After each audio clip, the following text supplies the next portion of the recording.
1TV Patrol. Relihiyon gigamit sa laing tribal group aron makasulod sa usamis. Adang detalye ni Johnny Tommy. Dismayado kayo si Indigenous Peoples Mandatory Representative Konsehal Relinda Bation sa aktibidad nga gihimo karon sa dakbayan sa usamis sa mga tribong lumad nga gikan sa ubang probinsya. Atol sa ulahing regular session sa konsiho, iyang gipadayag nga gawas nung nakasulod ang laing tribo sa usamis, gumikan sa gipasangil nining aktibidad sa relihiyon, apan kalihukan dai mahitungod sa indigenous people. Sa impormasyon nga iyang nadawat, nagpahigayon og pagpanglista ang nag-organize nga grupo ngadto sa mga subanin nga mitambong sa panagtapok. Alang kang Konsehal Relinda Bation, bawal ang nasangpit nga aktibidad, gumikan kay nakalatid kini sa ordinansa sa IPMR sa usamis nga bawal ang mga laing tribo nga mohimo og aktibidad sa mga IP sa usamis. Kalabot nini, misugyot si Attorney Mars Tapayan ngadto kang IPMR Relinda Bation nga mohimo og formal nga sulat og iduso sa konseho aron maaksyonan gilayon ang maong aktibidad.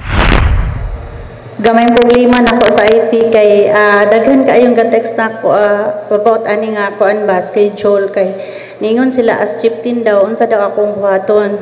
That's why pareha gyapon sa nitabo last time bitaw katong nag-committee hearing ta diri katong bitaw gamito nila ang religion para makahimo sila activity. So gikan ato nga time nga nag committee hearing ta na stop na ni sila din karon nibalik na pud sila dayon. And of course dili man sila pwede makatapok kung walay pagpananghid sa LGU. So ilang gibuhat karon nananghid sila but ang ilang gibot gingon is religion.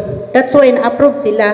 But in reality, Madam Chair, naadri lang mga schedule sa Purok 2 Pugon, Osamis City.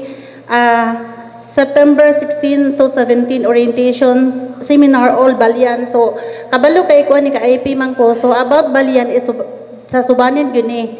So ang mga participants naay taga Bukidnon og mga gikan sa uban nga probinsya ang mi-attend ani.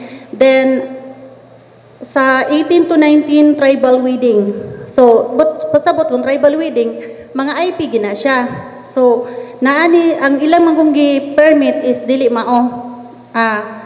Dayon sa September 21 ministerial turnover and September 22 crowning and enthronement ceremony. Then the last is 23 tribal meeting to all king and queen councils, Balians and members. Alang sa 1TV Patrol, Johnny Tommy reporting.